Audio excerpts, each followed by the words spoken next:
Yeah, me too, quite a few actually. But before we throw it away, let's talk about how we can save it.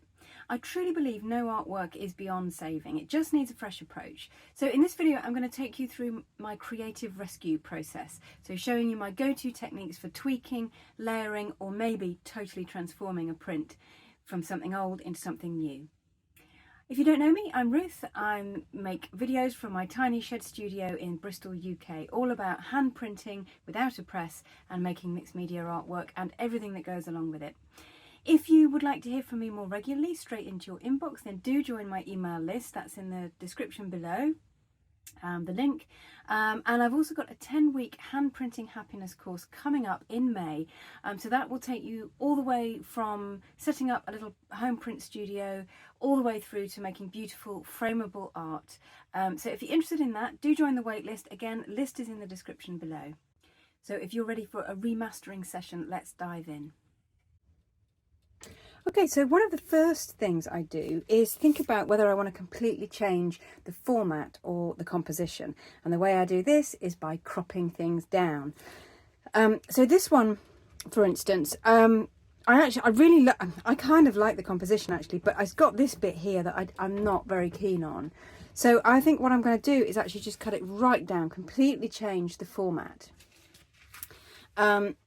And again, this is a little bit easier to do on things that you don't like very much, because, you know, you've got nothing to lose really. So I might keep a little bit of that red poking up. So let's go about there. Now, sometimes with tissue paper, you need to dampen your ruler. I think this is going to be okay because it's quite thick with ink, dry ink already. So I'm going to give it a go. Yeah, there we go. And this is one of the joys of working with paper, is that you can just completely change the format and the composition. Just like that, just ripping it off. So we've now lost quite a bit of the darkness from the bottom here. So I think I might have to add a little bit something of dark tone here. But that's one of the first things I do. Is there just one piece of this that I like? The rest of it I can get rid of. Or would this just work better in a completely different format? I actually have already done it with this piece here. I did actually film this, but for some reason my camera didn't film. So I'll just show you what it used to be. So this piece used to be like that. Just move that over for you. So that's how it started off. And I just kind of liked this mark making here. I liked this horizon line, but I wanted it higher up. So basically I took this off, I took this off, and I took a bit of the sky off as well. And okay, we've ended up with a much smaller piece, but I think compositionally that's much better, and I can really work with that. And I've still got my nice marks and colours that I like on this. And I've got these pieces here, which I'm sure I can do something with, even if it ends up just being collage. But, you know, they could be a nice starting point for something. So that is the first thing I do. Can I just crop something down and completely change it that way? So next up, again, in my experience, one of the things that can really be changed and makes a massive difference is tonal contrast.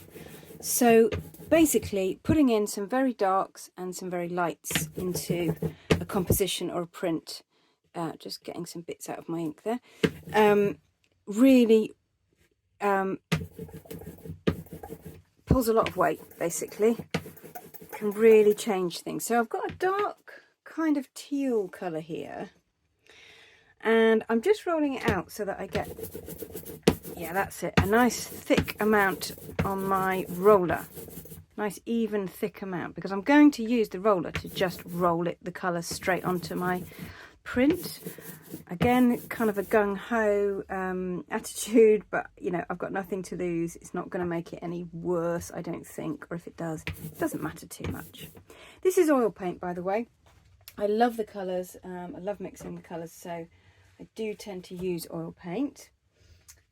So I'm going to have a go at making some tonal contrast on this piece here. Now I'm going to slightly turn my roller so that it's not just going to be flat roller mark. So I'm just kind of going to put it the left hand side here, and I'm going to put it along the horizon line where the sea is to create, hopefully, a nice dark line there. And there we go. That's already transformed it. I really like that. And what it's meaning is that this lighter area is looking lighter. And I'm going to put a little bit more on, I think. See if I can kind of get some interesting marks here.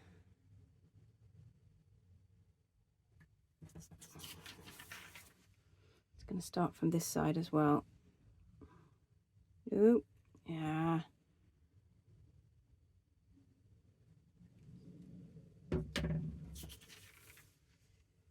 Okay, some quite interesting marks there. Really, really dark. It's the darkest thing in the whole composition. So something to react against, something to work with. And so I might do some more darkness down in this area here, maybe some line work.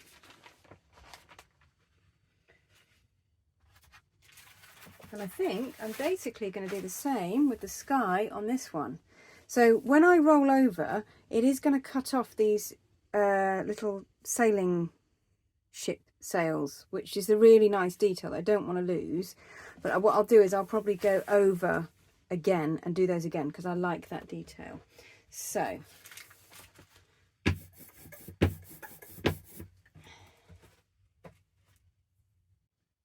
I've got a very slightly lighter colour for this one, and I'm going to go for it. Now actually this roller is not as wide as the whole thing, so I may even crop this down later again further. Now just there's something underneath here, so when you do this kind of technique, whatever you've got underneath your roller is going to pick up on, so just be a bit careful there.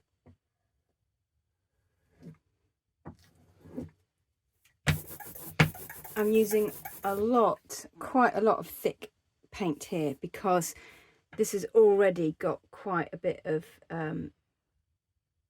paint on, so it takes quite a bit to get it over. And again, there's something underneath there. Let's just take that off.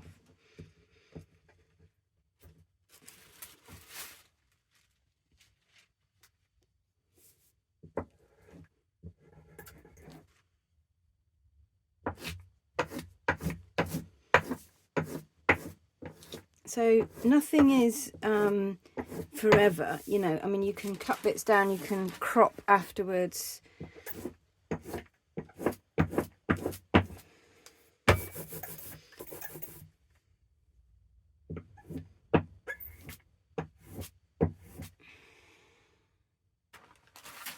Okay, I'm going to keep going on that, but that darkness is really making this part sing out.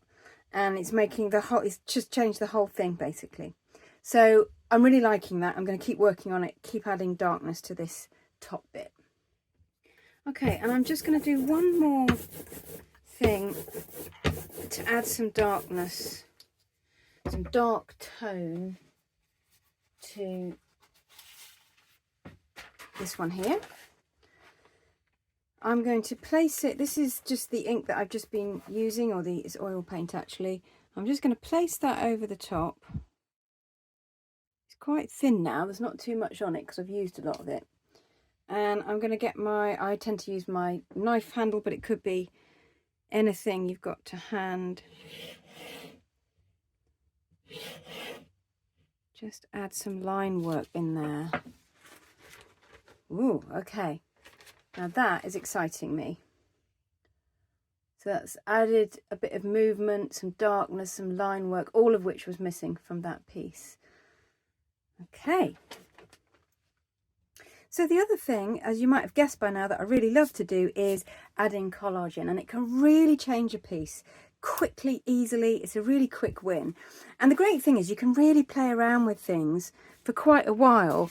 You don't have to make a commitment. You don't have to stick down until you're completely ready, and that's kind of partly why I love it. And then you can also put big chunks of collage down as well. This works best with thicker paper. So this is etching paper. Was originally an etching. So I'm not going to do it onto the tissue paper pieces. But I like this yellow. It picks up, it kind of makes the purple that's already on here sing a little bit. It's not the biggest transformation ever, but I think it's going to add interest.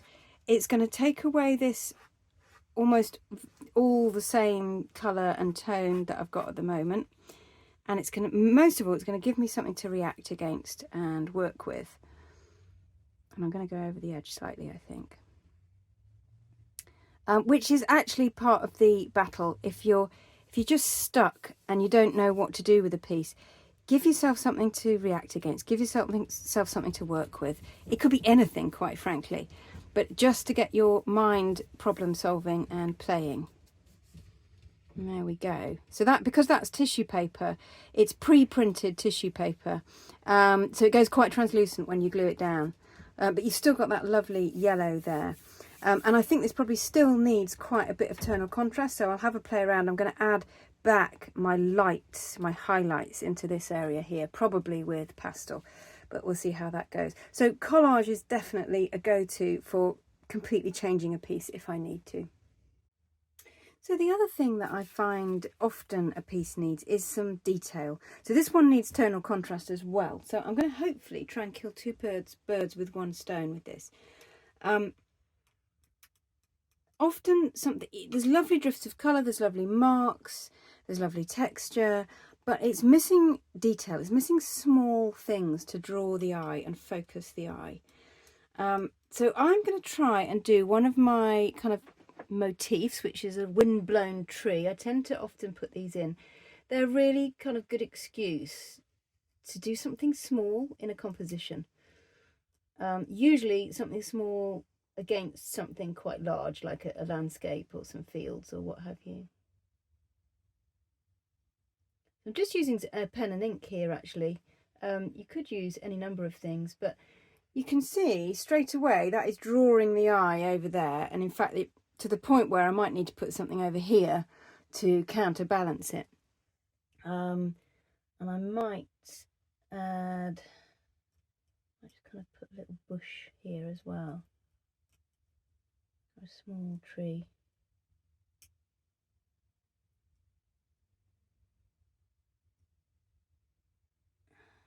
There we go.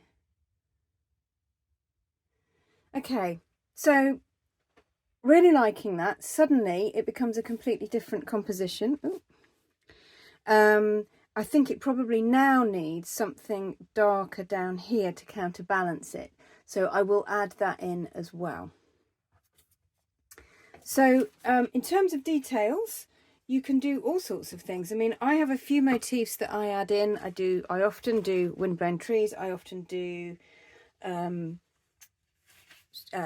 birds, perhaps small birds. Just finding a little motif of something small that you can add, and it will draw the eye in and really help with the composition and the piece.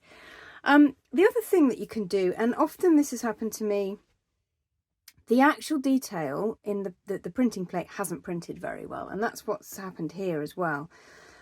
So just basically touching up your print is often worth doing, to add in the detail back in.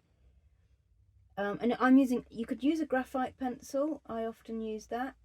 If you want something a bit darker, then I've got a charcoal pencil here too.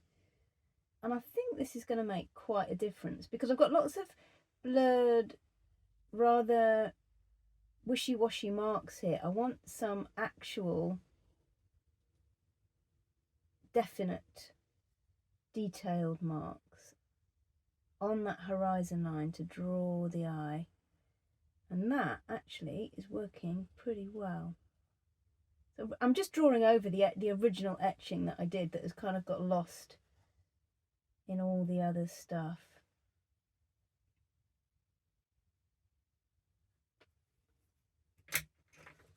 Great, so I've now got the detail back into the middle of that composition. So that's making a real difference actually. Even though I've hardly put anything on, it is making a difference to the piece. So this is what I've ended up with so far, and there's no doubt these need quite a bit more work, but a great start in transforming them and bringing them back to life. So really like the tonal contrast in that. Probably need to bring the details back out again a little bit. This one here,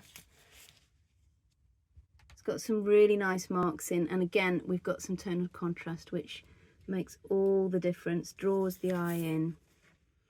And this one here, not sure about this yet, probably needs a little bit more work, I'm sure. I've added in the highlights again, the chalk cliffs, but yeah, starting to like that one again.